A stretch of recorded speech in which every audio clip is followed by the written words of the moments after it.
I am Jasmine Cacho, bringing you this week's burning issues and the hottest news here on News Force Weekend. Here are today's headlines. DOH says East face mask rule among causes of increasing COVID-19 cases. Fuel prices slashed down on its fourth week. Pag-asa aims for modernization for better weather forecasting. LTFRB to impose 5,000 pesos fine for violators of standing passenger limit. Senate approves SIM card registration bill. DOT to launch tourist service areas across the Philippines on October. Fair and balanced news. Comprehensive reports that will take you to the heart of the action. This is News Force. For this week's top story, the Department of Health or DOH is looking at the East mask mandate as one of the factors in the increasing COVID-19 cases. Here's the full details. The Department of Health or DOH said that the East mandate on the use of face masks is one of the factors that led to the spiking COVID-19 cases in the country. DOH Officer in Charge Maria Rosario Vergeire, however, noted that the public needs to understand that the virus continuously spread and transmit, adding that the Health Department is always looking at various factors and the transmission is not only due to one specific aspect. Moreover, the DOH has recorded 1,555 new COVID-19 infections and a total of 38,315 active coronavirus cases on September 27. The nationwide COVID-19 positivity rate in the country is currently at 14%. The Health Department also reported that regions and provinces with the most number of COVID-19 cases are National Capital Region with 738, Cavite with 148, Bulacan with 102, Rizal with 89, Laguna with 46, and Batangas with 42. For Golden Nation Network, this is Jasmine Cacho. Consequently, in light of the nation's over 100,000 nurse shortfall, several Filipino healthcare professionals demanded higher pay. JC Ogaire has the full report.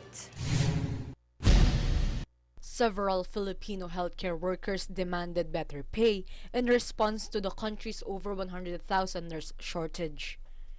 The Philippine Overseas Employment Agency or OWA claims that the shortage of 290,000 healthcare employees prevents the deployment of healthcare personnel. According to the Department of Health or DOH, hospitals, clinics, and other public and private facilities nationwide require 106,000 nurses. According to DOH Officer in Charge Maria Rosario Vergeire, the country also lacks enough dentists, midwives, radiologic technologists, medical technologists, occupational therapists, and physical therapists. In contrast, the DMW Secretary Susan Toots Ople stated that before reaching a decision, they will address the matter with the POEA and DOH in the Interagency Task Force of Emerging Infectious Disease or IATF. For Golden Nation Network, this is JC Ogaire. In a separate report, the Department of Social Welfare and Development Central Office, Field Offices, and National Resource Operations Center have prepared supplies and standby funds amounting to over 1.6 billion pesos for Typhoon Karding victims. Natalie Danganan has the full story. The Department of Social Welfare and Development or DSWD, Central Office, Field Offices, and National Resource Operations Center or NROC have prepared supplies and standby funds amounting to more than 1.6 billion pesos. DSWD noted that 600,441,200,000.86 pesos from the said amount came from its central office and field offices. The DSWD also has 548,889 family food packs amounting to more than 327 million, other food items amounting to 174 million pesos, and food and non-food items amounting to 502 million pesos. DSWD Secretary Erwin Tulfo has already alerted all field offices or FOs in Luzon to get ready to provide resources to local government units or LGUs affected by the Super Typhoon Carding. Tulfo has also ordered the FOs to ensure enough family food packs, food and non-food items, and clean drinking water are ready to be distributed to LGUs hit by the Super Typhoon. He also instructed them to assist stranded individuals in different port areas. Meanwhile, DSWD field offices from regions 1 to 5, as well as in NCR and CAR, also assured that they have adequate relief assistance for Super Typhoon victims. In addition, regional and provincial quick response teams or QRT of the FOs are all ready for possible deployment. Moreover, Secretary Tulfo is calling on the public to remain vigilant and to follow the orders of their local officials to ensure their safety, especially those residing in path of Super Typhoon Carding. For Golden Nation Network, this is Natalie Danganan. Immediately after presiding over a situation briefing with senior government officials, President Ferdinand Bongbong Marcos Jr. made an aerial survey over areas hit by Typhoon Carding. He flew over Bulacan, Nueva Ecija, and Tarlac. President Marcos Jr. said both national and local governments are prioritizing the airlifting of food materials, food packs, and water to Quezon Province's Polillo Islands, which was affected by the typhoon's eyewall with fierce and torrential rain.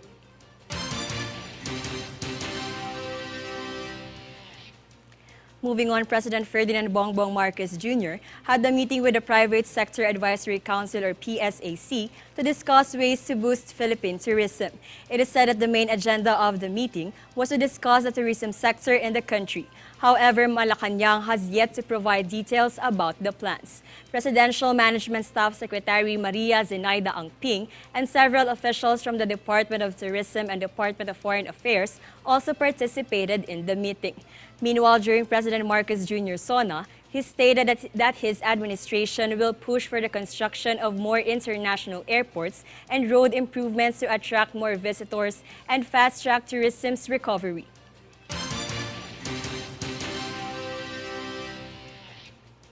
Meantime, for the fourth week in a row, diesel and kerosene pump prices declined thanks to the oil companies' more than 1 peso per liter price cut. Oil companies announced price reduction of 1.65 pesos for gasoline, 1.25 pesos for diesel, and 1.35 pesos for kerosene per liter. The price adjustments took effect at 6 a.m. on Tuesday for most oil firms, except for Caltex and Clean Fuel, which started implementing the adjustments at 12:01 a.m. on the same day.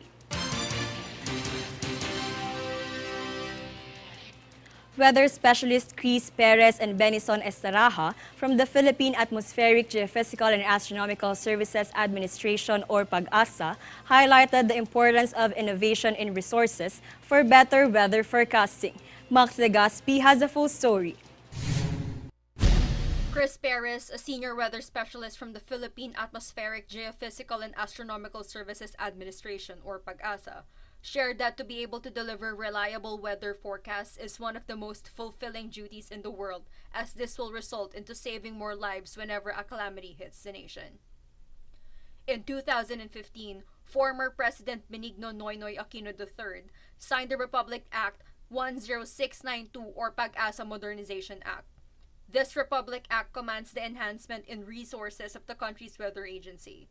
7 years after the passage of this mandate, there have already been multiple improvements in PAGASA's facilities, such as the installation of 28 lightning detection systems across the country and establishment of 53 automatic weather stations.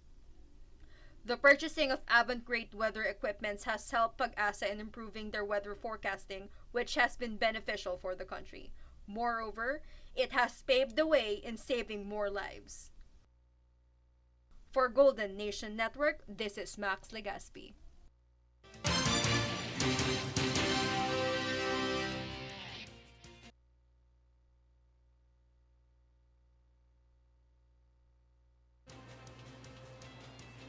Coming up next on News Force Weekend.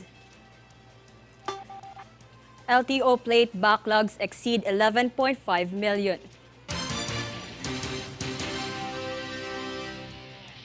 Supreme Court to expedite decision on no contact apprehension policy.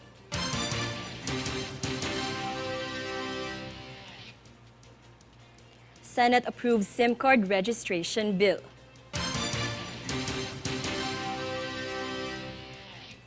Stay tuned for more stories and reports when News Force returns.